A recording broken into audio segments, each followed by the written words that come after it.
Absinthe. I've had so many people say to me as a bartender, hey man, I want a shot of absinthe so I can hallucinate and see the green fairy. So today on Let's Talk Drinks, we're going to debunk the myths and learn everything about absinthe.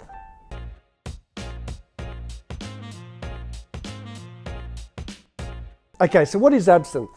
So people say that it originated in Switzerland, and really it was just a spirit that had herbs and spices that were macerated with it. It was extremely popular with artists and bohemians in the 1800s. And it was made with various herbs like fennel, hyssop, wormwood, and even star anise. It would be macerated in a copper pot still and distilled with normally a grape-based spirit. It has thujone, which comes from the ground wormwood, and some say that it can make you hallucinate. But this isn't true because you would have to drink so much absinthe that you would pass out well before you would be able to hallucinate. By the end of the 1800s in Switzerland and France, it was the cheapest alcohol to buy, and people drank it really excessively. It was actually even cheaper to buy and drink than wine.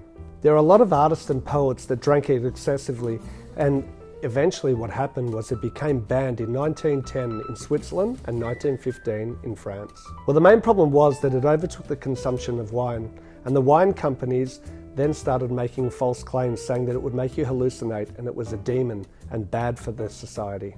They even say it was evil for the community, but was it?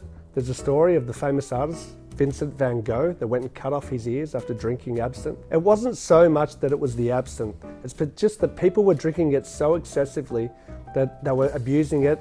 We're having a lot of problems back in those days, and instead of blaming it on alcoholism, they blamed it on absinthe. This was just a major marketing ploy by the wine companies because they were losing so much money by not selling all their wines. There was even a French psychiatrist by the name of Dr. Valentin Magnin who set out to prove scientifically that absinthe was the main problem in all of French society.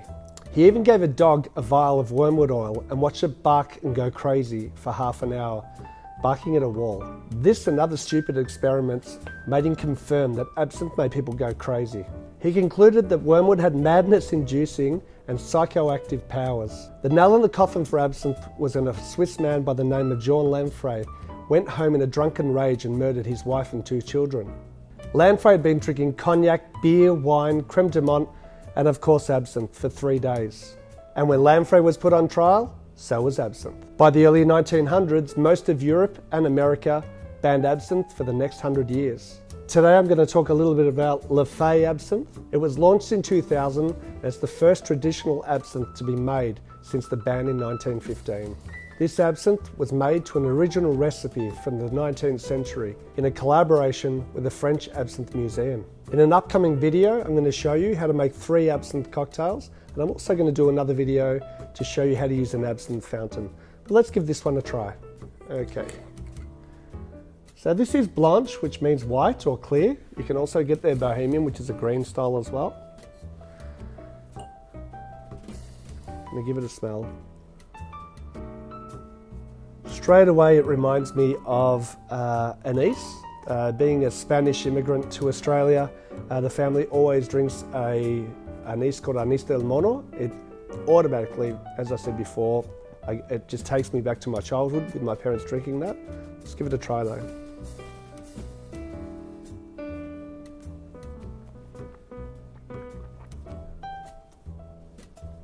Yeah, very similar. A lot higher in alcohol. Not sure what the ABV is here. It's 53% alcohol. I've got this really nice, not so much burning, but warm feeling going down the back of my throat. It's a little drier than the anise that my parents drank when I was a child.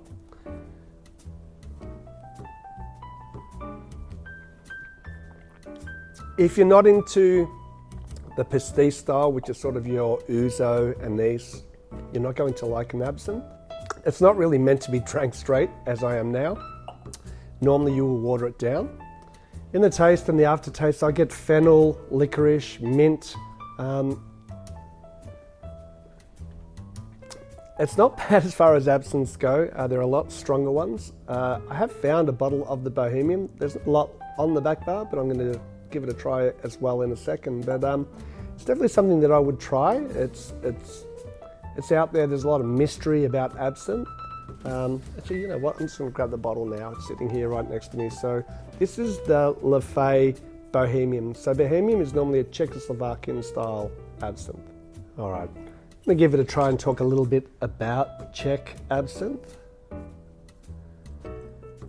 This one is 70% ABV, so it's a fair bit stronger. Czech absinthe was produced around the 1920s, predominantly after it was banned in France and other parts of the world after 1915. It was actually rationed during World War II.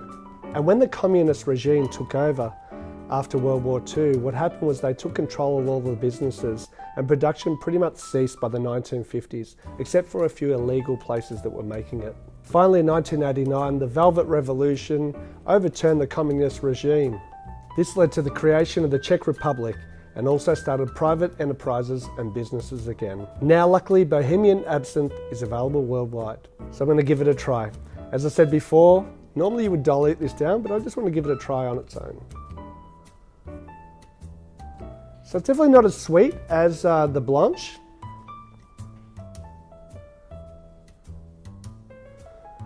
I still get the fennel, I get the mint. I find that with Czech style absinthe, it isn't as predominant in the anisey sort of flavour as a French style.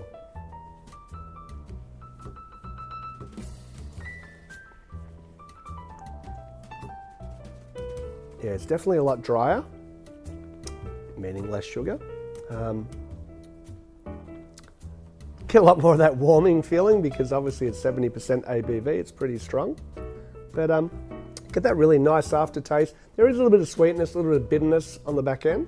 It's not something that I would sit down and drink a lot of by itself, but I really do like drinking it in cocktails, diluted down even with some sugar and water. It is a bit of an acquired taste, but it is definitely growing on trend. I would suggest that you try it. If you go out to a bar, or you want to buy yourself a bottle, just be wary, it is super strong. Look, I hope you've learnt a little bit today about absinthe. Please like, subscribe, let us know, what's your favourite absinthe, or have I actually made you want to go out and try it? I'd love to hear a little bit of feedback, and we'll see you again soon, guys, on Let's Talk Drinks.